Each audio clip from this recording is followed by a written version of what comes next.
ওসমান হাদি গুলিবিদ্ধ হওয়া থেকে শুরু করে জানাজা পর্যন্ত এই সময়ে বিএনপির যে অ্যাক্টিভিটি, এটা নিয়ে আমার 4টি কোশ্চেন আছে। 1 নম্বর প্রশ্ন, গত 12 তারিখ যেদিন শরীফ ওসমান হাদি পল্টনে গুলিবিদ্ধ হন, ঠিক সেদিনই মির্জা ফখরুল ইসলাম আলমগীর তারেক রহমান যে দেশে আসছেন 25 তারিখে সে ঘোষণা দিলেন। কেন ভাই, সেদিনই কেন? আপনার পরিবারে যদি কেউ গুলিবিদ্ধ হয়, মুমূর্ষু অবস্থায় থাকে, সেদিন কি আপনি বাড়িতে মিষ্টি নিয়ে আসেন?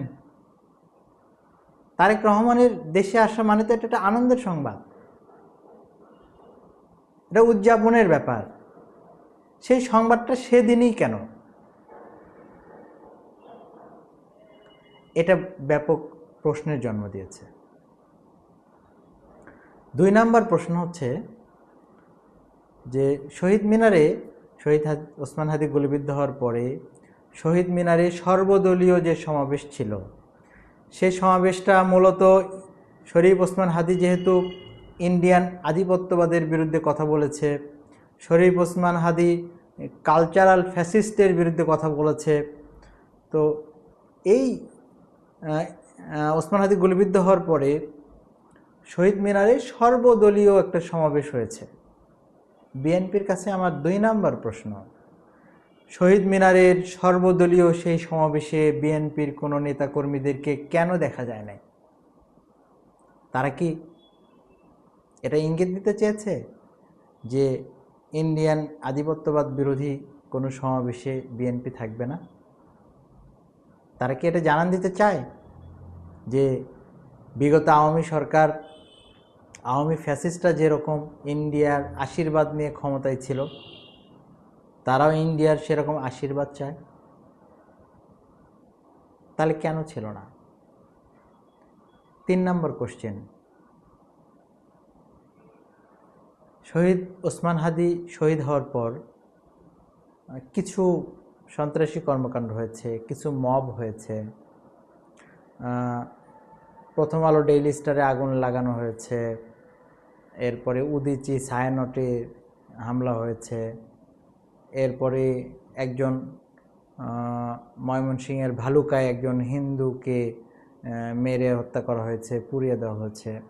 ওকে, তো হত্যার বিচারের চেয়ে বিএনপি নেতারা কেন মব নিয়ে বেশি কথা বলছেন? এবং আজকে ছাত্রদল কেন্দ্রীয়ভাবে মবের বিরুদ্ধে সমাবেশ পর্যন্ত করেছে। কাকে ইঙ্গিত দেওয়ার জন্য? আমি বলছি না মব নিয়ে কথা বলবেন না। দেখেন, মূল ইস্যুটা ছিল শরীফ ওসমান হাদিকে হত্যা।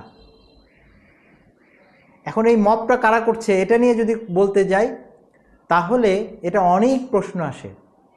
যখন এরকম একটা সিচুয়েশন হয়, যখন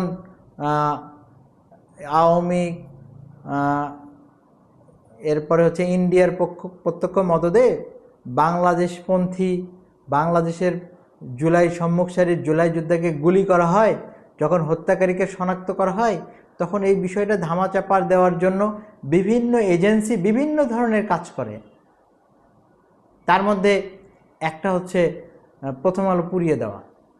কারণ প্রথম আলো পুড়িয়ে না দিলে তো এর বিরুদ্ধে কথা বলা যায় না, সেটা পুরানোর মতো করেই পুড়িয়ে দেওয়া হয়েছে। আচ্ছা, প্রথম আলো কারা পুড়িয়ে দিয়েছে এটা নিয়ে কোনো তদন্ত হয়েছে? তাহলে আপনি মব নিয়ে কাকে আপনি উস্কানি দিতে চান? প্রথম আলো পুড়িয়ে দেওয়ার জন্য কি কোনো নেতার নেতৃত্বে কি এই কাজটা হয়েছে? হয় নাই। এটা কে করেছে ভাই? সেটা আইডেন্টিফাই করেন, খুঁজলে দেখবেন যে কেঁচো করতে সাপ বেরোবে। একইভাবে দেখেন যে সারা বছর কোনো হিন্দুকে ধরা হয় না, মারা হয় না, ধরে মেরে আবার কি করা হয়? আবার পুড়িয়ে দেওয়া হয়। তাহলে এটা সাধারণ ঘটনা? এগুলোর পিছনে রাষ্ট্রের ডিপ স্টেট জড়িত, যেখানে সরাসরি মদত আছে ইন্ডিয়ার হাতে টুলস দিতে হয়। কারণ ইন্ডিয়ার হাতে টুলস দিতে হলে একটা হিন্দুকে মারতে হবে, এবং সাধারণ মারলে হবে না, এমনভাবে মারতে হবে তাকে আগুন দিয়ে পুড়াইতে হবে, যেটাকে মিডিয়ায় নিয়ে আসা যায়, যেটাকে সেন্টিমেন্ট ক্রিয়েট করা যায়, সেই কাজ করা, সেটাই করা হয়েছে। প্রথম আলোকে আগুন দিয়ে সেটাই করানো হয়েছে।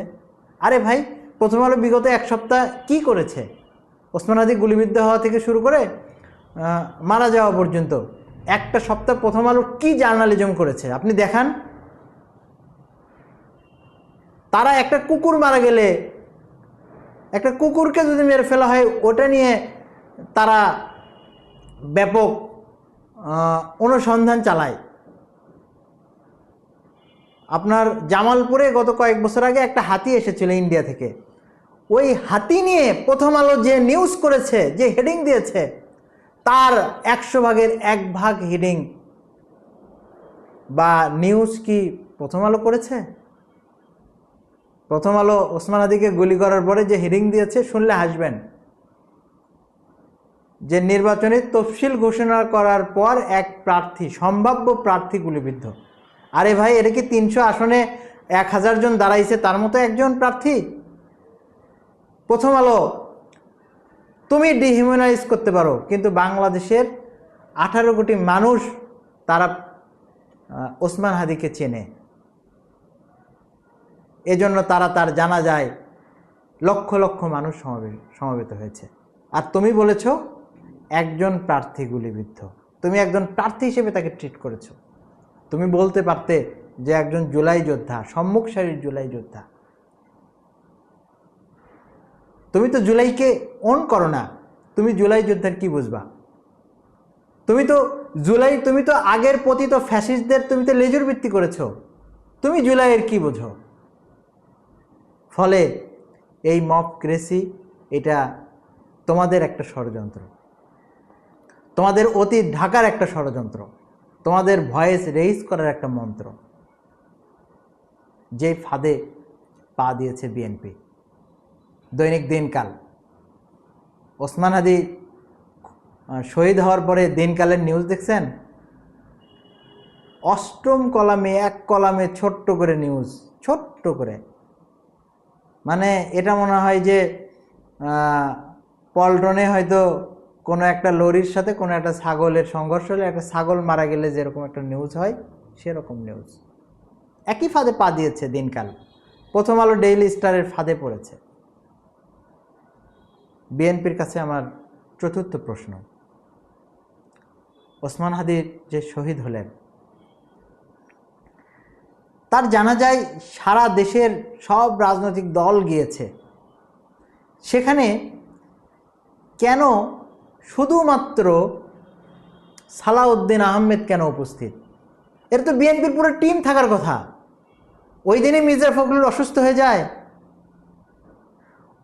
ওই দিনে ওইটা তো সবচেয়ে বেশি আগে যাওয়ার কথা ছিল মির্জা আব্বাসের, কই তাদের কোনো অ্যাক্টিভিটি নাই কেন? এই প্রশ্নগুলো যদি আমরা অ্যান্সার খুঁজতে পারি, তাহলে আগামী নির্বাচন কতটা ফেয়ার হবে, দলগুলো ইন্ডিয়ার কতটা পা চাটবে, এটার অ্যান্সার আমরা খুঁজে পাবো। কারণ ওসমান হাদিকে যে হত্যা করা হয়েছে, এটা মনে রাখতে হবে আগামী নির্বাচনের মেকানিজমটা কিভাবে হবে, এটার একটা টেস্ট কেস। যেমন ধরেন আওয়ামী লীগ 2008-এ কীভাবে ক্ষমতায় আসবে, তার টেস্ট কেস ছিল 2 বছর, 7-8 সালে 1-11। অনেক মেকানিজম করা হয়েছে। এবং আওয়ামী লীগ ক্ষমতায় আসার পরে যে অন্যরকম একটা সরকার চলে আসছে, সেটার টেস্ট কেস কী ছিল জানেন? বিডিআর হত্যাকাণ্ড 2009-এর 25 এবং 26 জানুয়ারি। 2008-এর ডিসেম্বরের ইলেকশনে ক্ষমতায় এসে জানুয়ারিতে শপথ গ্রহণ করে কয়েকদিন পরেই, 25 এবং 26 ফেব্রুয়ারি, জাস্ট 1 মাস 10-15 দিনের মাথায় 57 জন বিডিআর অফিসারকে যখন হত্যা করা হলো, তখন বাংলাদেশের মানুষ হয়তো বুঝতে পারে নাই যে আমাদের স্বাধীনতার সূর্য 15 বছরের জন্য অস্তমিত হয়ে যাচ্ছে।